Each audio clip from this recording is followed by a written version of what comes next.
Now, on to our next award is the Don Banks Award.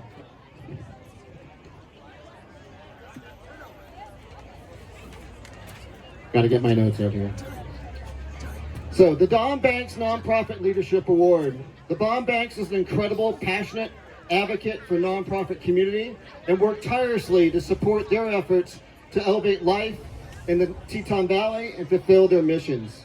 In that spirit, the foundation has designed the Don Banks Nonprofit Leadership Award to recognize a local nonprofit leader who exemplifies the excellence in nonprofit best practices. This award is accompanied by a $1,000 grant to the organization led by this exceptional individual. Sorry, my notes were going away in the wind. The Don Banks Leadership Award was first gifted in 2017. I was honored to be that first awardee, and I'm joined on stage with Amy and Julie, who were honorees in 2018 and 2019, respectively, for Friends of the Teton River and Happy Trails.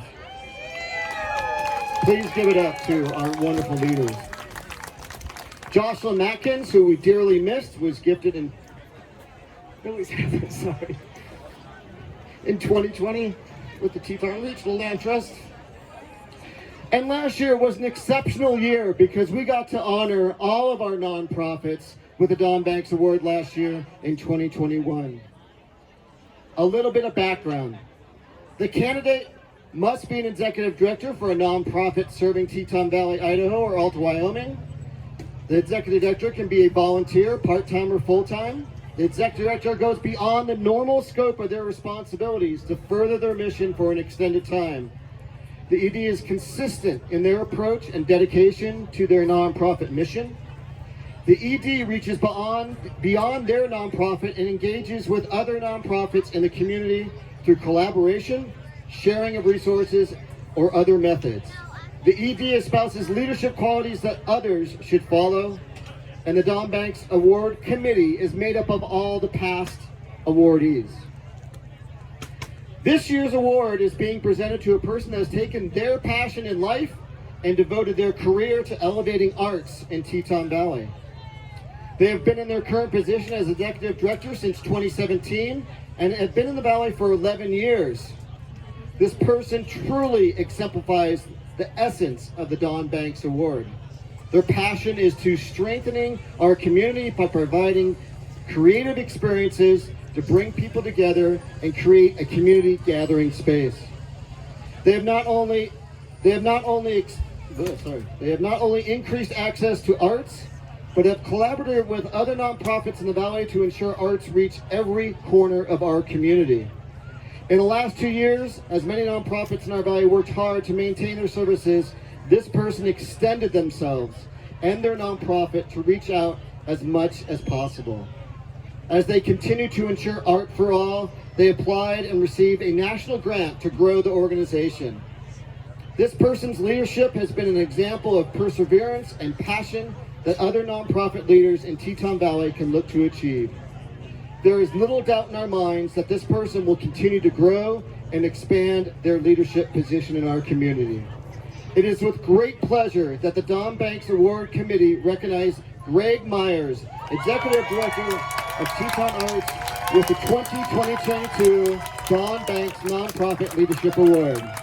Greg, please join us on the stage.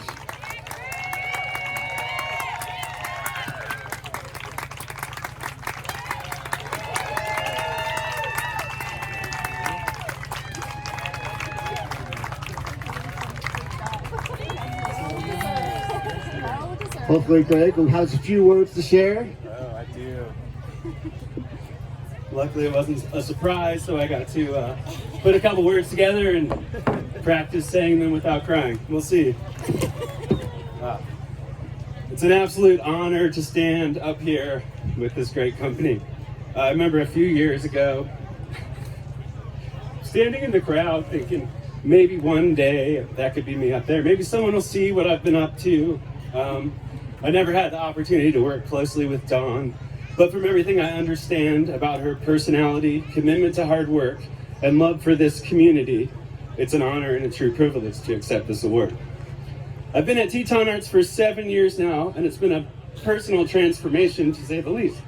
I was hired at Teton Arts to utilize my college degree in pottery, thanks Dad and Mom, and run the ceramic studio. It was a part-time job, and at the time it felt like the right transition for me. I'd finally decided that traveling in a van with 5 other guys to play funk music just didn't quite have the prospects for a balanced future that I was starting to imagine for myself. So shortly after I was hired, the organization went through a pretty big transition as board members moved on. A newly hired ED was let go, and I found myself in charge of everything. And so I had to figure out what it was. And at that point, from what I understood about the organization, if not making a profit was the goal of being in a nonprofit, I thought we were pretty much nailing it and had it dialed in. So needless to say, I owe a huge debt of gratitude to the Community Foundation for countless workshops and training opportunities. Through these trainings, I started to understand the scope of what an ED's job is supposed to be, and it became clear how much work there was to do. I had this image of a dream job where I could travel around as an artist and design and paint murals in different communities, making art experiences happen in places where maybe they didn't have the same opportunities in public school that I did growing up. It didn't take long for me to realize that I already had that job, and it was here in Teton Valley.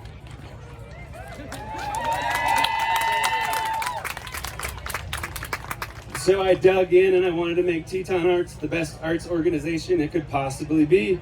I signed up for every training that I could. I went to every workshop at least twice. I started scheduling coffee chats. I learned that that was a thing.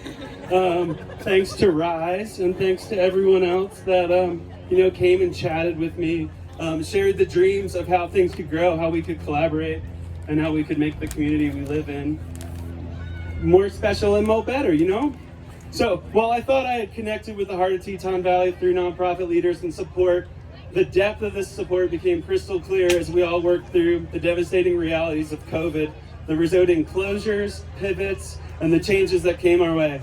On Zoom calls, we continue to connect, problem solve, and support each other. We were told to anticipate a drop in donations that year, but instead many organizations, including Teton Arts, saw a breathtaking increase in community support. Not only did your support keep our organization open, but it gave me another chance to make this dream job a reality. I'd like to thank everyone who's ever served on Teton Arts Board of Directors. Especially I'd like to thank Mona Monroe, Kristen Fritchell, Jill Green, Leslie Roth, and now Jessica Conrath for serving as board chairs, supporting my vision of Teton Arts, and putting up with my tendency to struggle with compromise in the name of growing Teton Arts.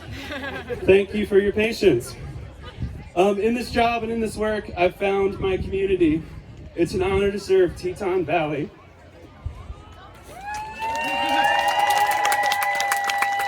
And if you're out there and you're one of those people that thinks like art's just not for me, I dare you to give me a call or send me an email and come on out to the studio. Creativity, creative movements strengthens everyone, improves your personal life, and I look forward to continue to strengthen our community with creative experiences. Thank you.